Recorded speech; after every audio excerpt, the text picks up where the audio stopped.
Hey everybody, we are live. This is the Clydesdale Media Presents Meet the Semifinal Athletes, and we are here with Hal Fisher.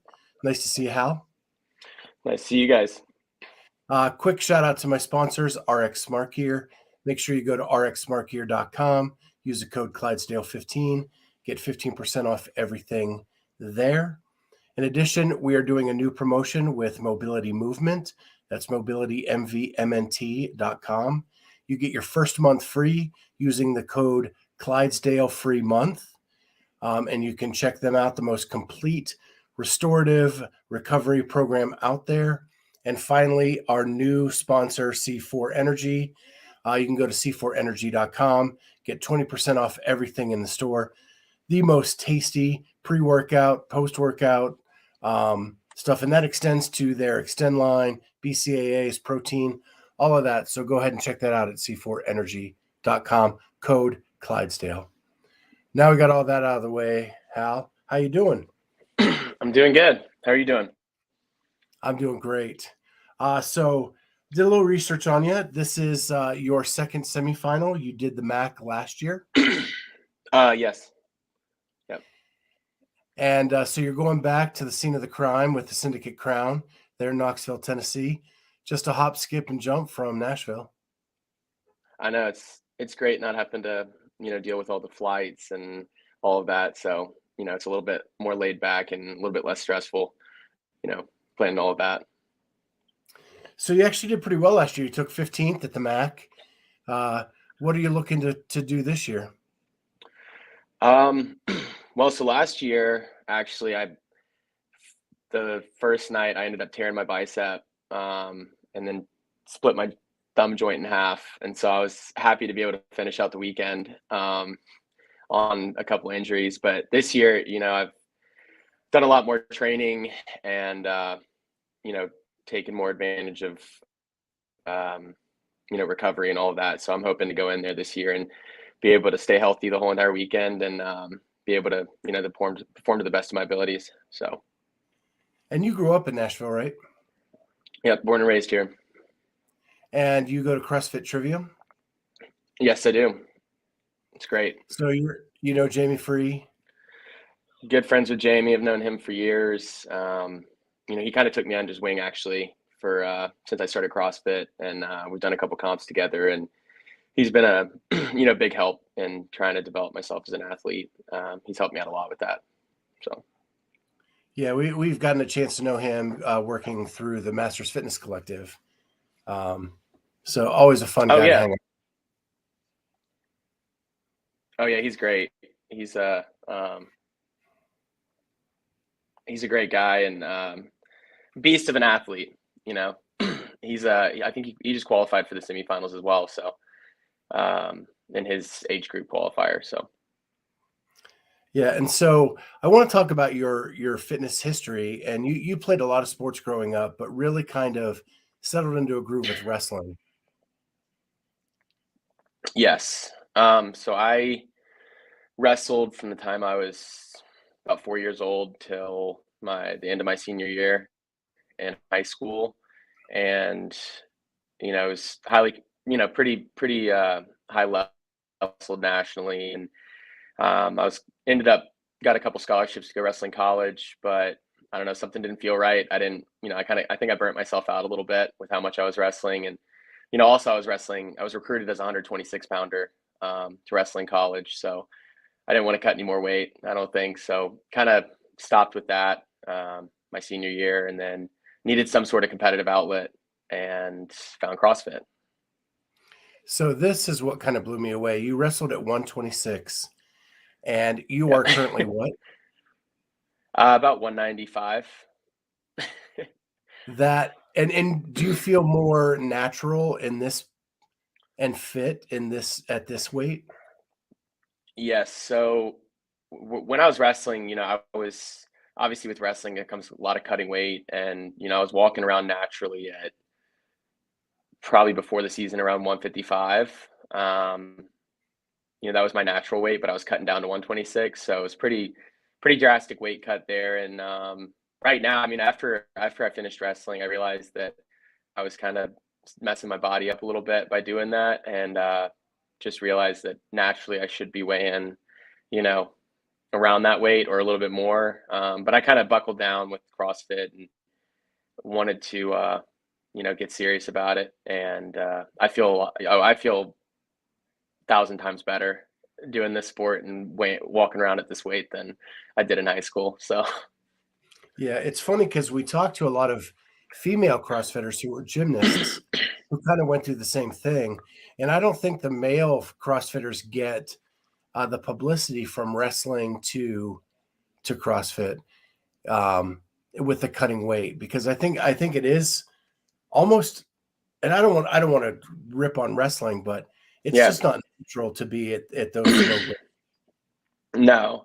And that's what I realized really quickly. And, I've kind of told that to my little brothers, they're wrestlers, and, I told them they're to never ever cut weight. I mean, you're stronger at what you're walking around at. The guys you're wrestling, they're typically probably cutting 20, 30 pounds. And I mean, I will say it teaches you a lot of discipline, obviously, to cut that much weight. But at the same time, no, it's, especially when you're high school, you're 14, 15 years old, dropping 30 pounds. There's no way it's healthy, and, takes a toll on you for sure. Yeah, and you're like the busiest CrossFitter I know. You work full time, you train full time, and you're going to school still? So I was up until this past December. I was actually supposed to start dental school in December, or this coming semester, and I double majored in college. I've been in college, doing each and everything you could possibly think of, and but I was working full time, doing CrossFit, also going to school, doing a double major, and wanting to go to dental school, and I actually started doing a new job in real estate development. And so I kind of put dental school in the back burner, but finished out school in December, and it's freed up a little bit of my time, but not really, because now I'm doing the real estate development side of things, and it's it seems like it's twice as much work now than when I was in school. So And you're your own handyman and carpenter, right? yes, So yep. that so you're doing a lot of the work on that development yourself. Yes, I was doing that for a long time, especially when COVID hit. That was kind of my main source of income, and then ended up partnering up with a couple of guys that started a development firm here in Nashville and a finance firm, and they liked what I was doing, and kind of took me on. And so we're kind of just doing everything ourselves, building. And I'm still out in the field, doing stuff like that on the weekends, and kind of just doing it each and everything. It's even more now because we're doing from the base up when we're building these houses. So it's a lot, but I love it. I wouldn't. Yeah. Yeah, and the growth in Nashville is insane.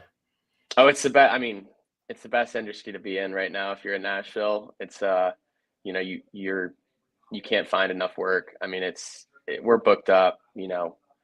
Probably a year and a half out now. I mean, we're building 47 houses right now. Building a couple commercial buildings downtown. So it's a golden age here. It's kind of like the Wild West. So Yeah. And so I wanted to talk briefly about the 2018 regionals. I was a yes, judge there in Nashville, yep, and you were kind of infamous at that 2018 regional. You're the yep. man who threw up on the assault runner and just kept on going. Yeah, that's kind of I guess my claim to fame, I guess you could say, in CrossFit right now. I've, CrossFit reposted it. And at first I was a little bit embarrassed, but, at the time, I was, just a kid, and I was, even nervous to be on the stage in general. And then, of course, I go out there first workout and just projectile vomit on the runner while I'm running. And, you know, everyone nowadays, we all laugh about it, obviously, but that was definitely one of the craziest experiences, obviously, that I've been a part of when I competed. Yeah, all of the judges were laughing except for yours. Oh yeah, I think that I think that my judge was a little bit irritated when that happened, because it didn't happen just once. It happened a couple times, I think, like, over and over again. But in my head, I was like, well, there's nothing, I don't know how many people are watching me right now, but there's nothing I can really do except for, keep running. So, um, Yeah. So, yeah. yeah. And I love in the video, you can actually see him take like one giant step to the left. Yeah, I think that a little bit may have gotten on him, to be honest with you. And after the event, when he had me sign my scorecard, he was ready to get out of there as quickly as possible. He gave my thing and just kind of didn't even say a word to me. He just walked off, and I was like, man, I don't blame you. I get out of there as quickly as possible too. All right. So here's like the big question. When you get done with the syndicate, is it more important that you find time to go fishing or to go to a restaurant and eat your favorite food? That's a tough one. Because kind of both of those go hand in hand because whenever I go fishing, I always just afterwards it's always hitting up a restaurant or something. I mean, honestly, I don't know. I think probably fishing because I haven't had time to do that in a long time, and that's one of my passions, and I love it. So probably go fishing. I'm actually going fishing the couple days after that, after the syndicate. So There you go. Do you like to shore fish or from a boat? honestly, I grew up doing both. I fly fish a lot, and so a lot of that is waiting. But with the rivers and stuff here in Nashville, we have kayaks, and a lot of it's out of a boat. So kind of best of both worlds here. So, what would be more important, top 10 finish at the syndicate or getting a huge fish the week after? I mean, obviously a top 10 finish at the syndicate. Okay. I'd like a Just had top to I'd like check a top five priorities. finish. Top five? I'd There you like a go. top five finish, yeah. Yeah, top five. That then you really can't go fishing because you got something else to do. Nope. Yep. It's yeah, I mean, I've learned in the past that with the way I am, just go in there, take it one work at a time, and depending on how the weekend works out, I don't want to think about what's coming after, obviously, because who knows, I could have another couple months of the season left if things go as planned. So Well, awesome. Well, Hal, this has been awesome. We yeah, love getting to know the athletes a little bit better, and we'll be there next week to root you on, and hopefully we'll catch awesome. up in person. Thank you so much. I really appreciate it. Yeah, thanks. Have a great day. You too.